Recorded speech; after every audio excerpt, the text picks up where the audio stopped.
Exploremos entonces los diferentes elementos nuevos que se insertan en la sintaxis de HTML5. Puntualmente, el recurso que recomiendo para poder explorar todos los elementos nuevos insertados y toda la documentación desde la perspectiva de un autor, de una página web o de un editor es el recurso Editor Drafts. Editor's Draft es el recurso que podemos encontrar en el website w3.org, HTML, WG, Draft, HTML, Master. Aquí podemos encontrar todo lo que es el glosario de la especificación desde la perspectiva de un editor de una página web. Y esto es un subconjunto de lo que es la especificación de HTML5. Este subconjunto, que es la versión, edición, draft de editores, nos ayuda a entender todo lo que son los diferentes modelos de contenido que podemos realizar y llevar a cabo dentro de nuestra codificación HTML, en especial cuando tenemos en cuenta lo que es la creación de contenido y cómo insertar los elementos adecuados para poder estructurar nuestra página web conforme al objetivo que queremos llevar a cabo. Dentro de la estructura de este documento tenemos la tabla de contenido. Ahí nos explica de manera introductoria de qué se trata, un poco de historia, notas de diseño, pero en especial lo que vamos a estar revisando específicamente es la parte de elementos, donde aquí tenemos la semántica, los atributos globales. Dentro de los atributos globales tenemos el atributo ID, atributo title, el lenguaje, el atributo de translate, de clase, de estilo. Además, en esta sesión de draft de editor que nos promueve lo que son las prácticas de autoría de contenido utilizando HTML, tenemos también de manera interesante la sesión de Content Models que podemos explorar. En la parte de Content Models que veremos aquí, tenemos lo que serían los modelos de contenido, donde cada elemento, tal como dice aquí, se define en esta especificación conforme a un modelo de contenido que describe los elementos de contenido que son esperados por cada etiqueta y elemento HTML.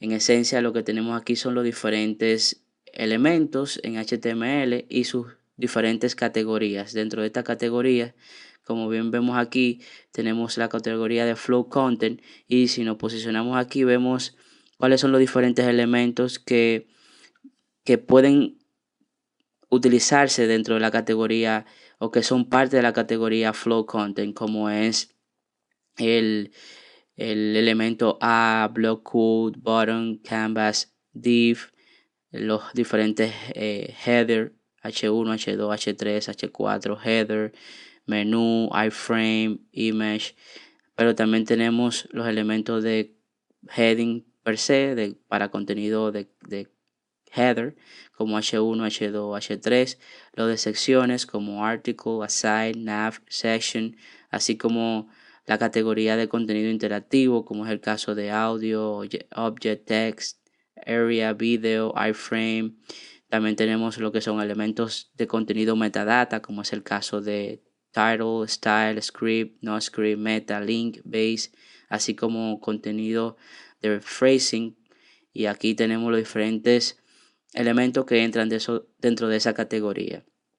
Esta categoría tenemos diferentes tipos de contenido, como contenido de metadata, que nos permite representar la información y ver los diferentes elementos que describen la forma en que se representa la información. Aquí podemos ver los diferentes tipos de contenido como Flow Content, donde aquí especificamos que la mayoría de elementos que se utilizan dentro de este renglón son elementos que van en el cuerpo del documento y se categorizan como flow content. En el caso de contenido de sección, son contenidos que se definen en el alcance del heading y los footers, así como el caso de article, aside, nav, section. Tenemos también heading content, que define los contenidos que van en la sección de cabecera, elementos que nos permiten poner lo que es un header dentro de uno de estos diferentes elementos que tenemos aquí de H1 a H6. También tenemos contenido de phrasing, que es el texto de un documento. Contenido embedded, que es contenido que se importa en recursos dentro del documento. Y tenemos toda una descripción. Esta es una guía completa que describe exactamente cada uno de los diferentes componentes que forman parte de la estructura de la especificación de HTML5 y todos los subconjuntos que forman parte de este.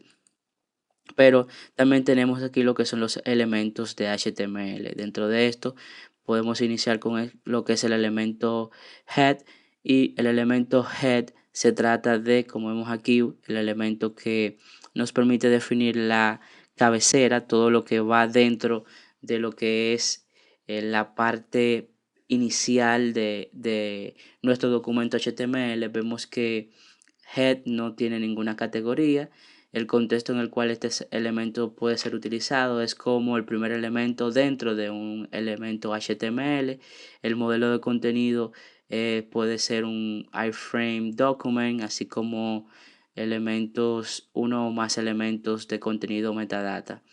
Y exactamente el elemento title suele pues ser parte de esa sección de head.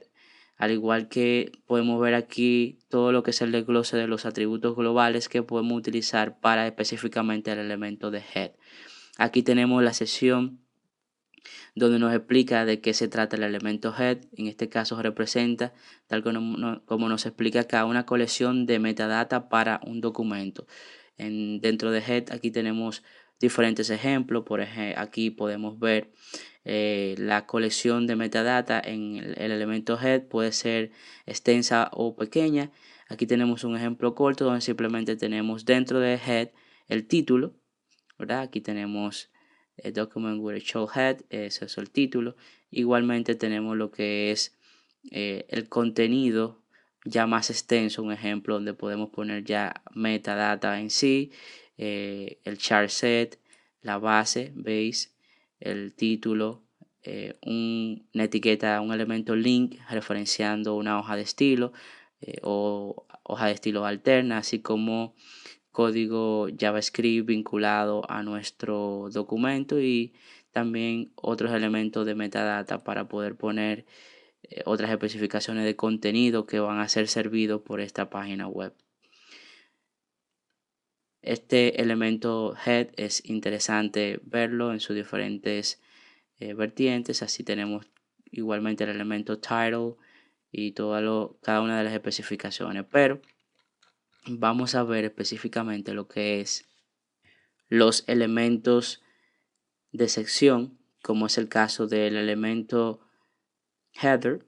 Este elemento header que vemos acá, aquí vemos todas las especificaciones del elemento header.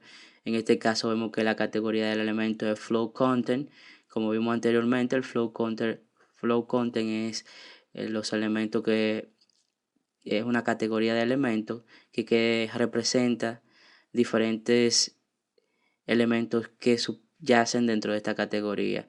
Podemos aquí ver que el contexto en el cual se utiliza es donde flow content es esperado, y vemos aquí el modelo de contenido donde podemos ver el modelo de contenido de tipo flow content, pero no se utilizan elementos descendientes header, footer ni main dentro de un elemento header. O sea que el elemento header, como vemos aquí, representa contenido introductorio para sesiones de contenido, ya sea contenido seccionado o elemento de contenido raíz, secciones raíz. Por ejemplo, el header típicamente contiene un grupo de eh, elementos introductorios, de información introductoria, contenido introductorio o asistencia para la navegación.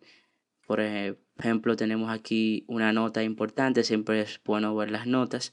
Las notas dice exactamente que el elemento header la intención es utilizarse usualmente para contener una sesión de cabecera con elementos que van desde el rango H1 a H6, pero esto no es requerido. El elemento header también puede ser utilizado para para agrupar una tabla de contenido, una sesión de tabla de contenido, un formulario de búsqueda o cualquier logo relevante. Aquí tenemos ejemplos que siempre es bueno ver para ampliar nuestro concepto de lo que queremos conocer sobre cada uno de los elementos de estudio. Aquí tenemos algunos ejemplos para un juego. Tenemos un header, aquí un párrafo, un elemento tipo P y un elemento tipo H1 donde ponemos el header de lo que sería esta sección. También tenemos un snippet de código ya más amplio que nos muestra cómo utilizar header pero con más información. Vemos aquí que un header puede tener diferentes elementos e igualmente puede tener aquí lo que sería una tabla de contenido, y siempre tenemos que tener en cuenta que una vez iniciamos el elemento header tenemos que en algún punto terminarlo a través de la etiqueta de cierre.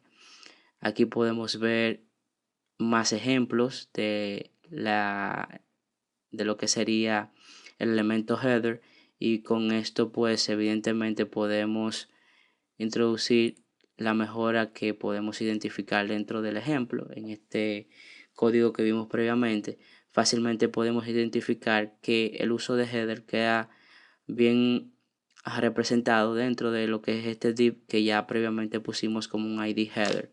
Entonces, en vez de utilizar el div con un ID header, simplemente utilizamos la etiqueta header para los fines, y siempre consideramos terminar, clausurar la etiqueta con eh, su respectiva elemento de cierre. Fíjense aquí que tenemos ya en nuestro documento estructurado conforme al estándar HTML5 para definir lo que es el header dentro de la estructura de un documento HTML5.